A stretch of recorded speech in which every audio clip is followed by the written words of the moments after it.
Hey everyone, this is Wobbly Wallaby. Today I'll be covering a mid to end game gear guide from Mechanic. I'd covered the build and skills in detail in a previous video. I'll put a link in the description if you want to check out that video. And today I'll be taking a look at the China beta server account where I can review a build for a Mechanic who is more than 11 months ahead of us on C server because they got this earlier. Here is some proof that this is the beta server, as last video some people didn't believe it. Here's my combat kill count with battle time, and here's my Mechanic that has master skills. I have access to this beta server since I am a content creator for Ragnarok Mobile, which also gives me access to this as well. But first, a word from today's video sponsor, Lytmi. I've worn Lytmi headphones before and they are fantastic. Today I'm showing a new one they sent me called the Lytmi CozyFit G1 Open Earbuds. They're ultra comfortable. As I tested this out at a cat cafe today. It clips on the ear, and at 0.23 ounces, they feel super light, and sometimes I forget they're even there. So this place on this has a heater on, and it will be pretty loud. I'll mute so you can hear that white noise. Yeah, it's really annoying, but I suppose the cats put up with it all day. Thankfully, there is noise reduction, and that lowers environmental noise by negative 15 decibels, so I can still listen to my podcast. But it is open ear, so I can still hear my kids if they ask me questions, and I can touch the headphones to pause what I'm listening to with the convenient touch controls. It comes in a sturdy box with the charging case, charging cable, and a manual. The headphones are made of liquid silicone, so it's flexible, strong, and stable. I can really bend it to fit any ear shape, from adult to child. It also uses advanced Bluetooth 5.4 for great audio quality and long range. I can also easily pair it with my PC or with my phone. I have tested them for hours and they are comfortable when I'm gaming on my phone or editing videos on my PC. And it is IPX4 splash proof. It is a standard that confirms it is both sweat and rain resistance, so run with it in the rain or snow if you'd like. Here I sprayed with some water and it is fine, it didn't break. If you want some ultra comfortable open ear headphones, then definitely try Lytmi's CozyFit G1 Open Earbuds. At checkout, use the code WOBBYWALLABY for 10% off. I'll include the link in the description, and thanks again to Lytmi for sponsoring this video. First, for the gear to make sense, as Mechanic your knuckle boost scales with Dex, so you'll be investing in Dex first, then Strength, and the remaining into Vit. If you're wondering why I chose some Dex gear, that's the reason why. First is Offhand. Rosa Chain is the best. You need at least 100% ignore defense, and even more so in PvP. This Offhand is a safe bet from mid to late game. The ideal enchant here is Armor Breaking 4 for 6% penetration. This person has Armor Breaking 3 for 4.5% penetration. Next for cards, he uses Mirror Roland card for 5% damage to MVP and mini monsters. You can get these from the card bonuses. All three of these are quite useful and available to you. Just make sure you unlock some cards. However, for endgame, Alistar card is the best for 15% damage to MVP and minis. Next for armor, in the beta server there is a further upgrade for the Glittering Jacket. You get this as you level up your Glittering Jacket past 8. Although this isn't available right now, you can definitely invest in Glittering Jacket first in preparation for its release. The ideal enchant here is Morale 4 for 20% ignore defense. However, for early to mid game, before you refine your Glittering Jacket, just stick with Saint's Cape. It provides great damage and scales based on HP. Next for card, this person uses the hard card for MVP damage. However, you can also use the Moonlight Star card if you lack ignore defense, and for endgame you can switch to Gloom since it's a nice generic card for dealing extra damage to many possible targets. Next is Garment. Ancient Cape for ignore defense is still the best. You can use this from early to late game. The ideal enchant here is physical damage plus 4%, which this person has. Next for cards, he uses the Mayfair Lens card for 5% damage to MVP and mini monsters. If you use Arm Cannon a lot, which is forced to neutral, the Rager Star card is great since it adds 8% neutral damage. Now for endgame, I like the Vagabond Star card since you get more attack percentage based on strength. You'll be investing a lot into strength anyways, so it's nice to get a lot of attack from it as well. Next is Footgear. Ruined Boots is really good for the attack percentage, and the ideal enchant is 4% physical damage increase, which this person has. For card, Edga's Star card is used, which is the best endgame card for avoiding flinching. An alternative here is the Flute Player Star card since it provides both Dex or knuckle boost damage and also 5% movement speed. Although personally I will use the Fiery Main card for now since it provides 3% movement speed and I'd rather save my Zeny for more impactful cards in other slots.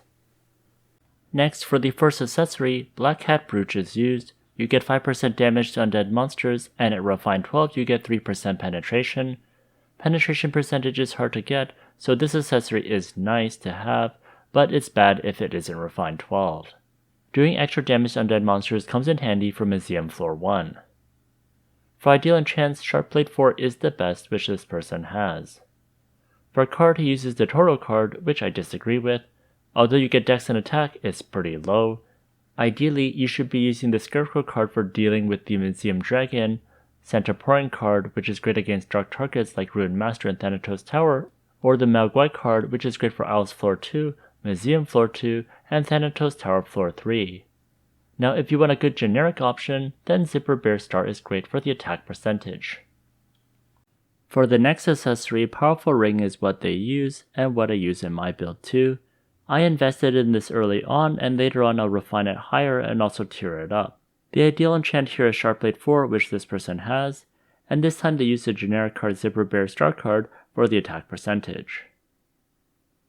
Next is Weapon. The Doom Axe Star is the best one for Mechanic. It adds lots of fire damage with skin tempering level, so often people just use a fire converter with Mechanic so they can take advantage of this, and then their knuckle boost does a ton of damage. You can also get a lot of arm cannon damage based on the refined level, and you also get plenty of attack percentage, so for Mechanic, this is definitely the best in slot weapon. The ideal enchant here is Moral 4 for 20% ignore defense, but this person has enough ignore defense so they chose Sharp Blade 4 instead. I personally think ignore defense is very important, which is why I always prioritize that first.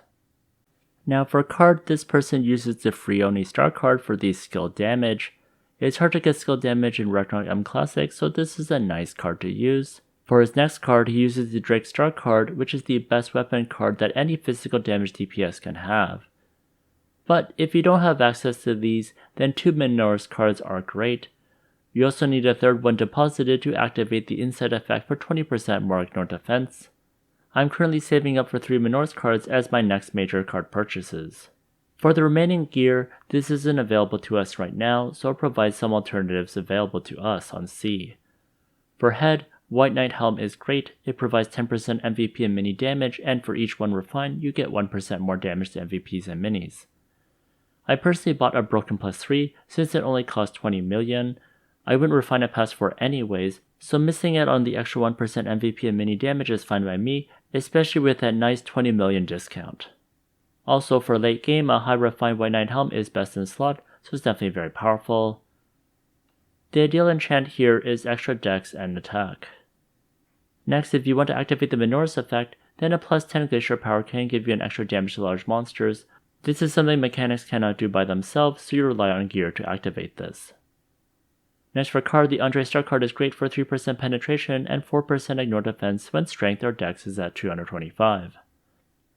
Now, the best endgame card here is the Dumbla card for 8% penetration. Next for face, Dragon Scale Stripe is great for the dex. You get 10 dex, and then each refine adds an extra dex, which is great. This makes your knuckle boost very powerful. The ideal enchant here is physical damage plus 4%. Alternatively, you can use Mischief Scream, which is currently available from Battle of Cake this week for the first week of March, so definitely claim it. This is the one I currently use since it was basically free and quite strong. Next for Mouth, Bone in Mouth is great for 3% penetration. The ideal enchant here is attack or dex. Alternatively, you can use Blowgun for more dex since it makes your knuckle boost more powerful. Personally, I prefer Bone in Mouth for penetration percentage, which is really hard to get right now in this game. Next for back, I would recommend Vow of the Sea. You get 4% skill damage, and skill damage is very hard to get right now in this game, so this is quite a good deal for a low cost. The ideal enchant here is Moral 4 for 20% ignore defense. Next is Tail. Ice Ridge Sculpture is great since it provides ignore defense and some attack. It also has a nice ignore defense debuff as well. The ideal enchant here is Sharp Blade 4. Well, that's all. I personally have been saving up for these and snapping stuff as they appear in the exchange. Minotaur's card is the highest priority card that I would recommend, and it's definitely the best for PvE. Right now the prices are falling, so you can definitely be a bit patient to get it at a better price. My biggest purchase in recent time was the Broken White Knight Helm. I thought it was quite a good deal since 20 million off is quite good for a broken plus 3 item. And after I get the Minora's cards, I'll be saving up for the plus 10 do max start, which will be very expensive. That also makes a very big deal, so definitely save up for it. Well, I wish you the best of luck for building your Mechanic in Ragnarok M Classic. If you enjoyed this video, please like, comment, and subscribe.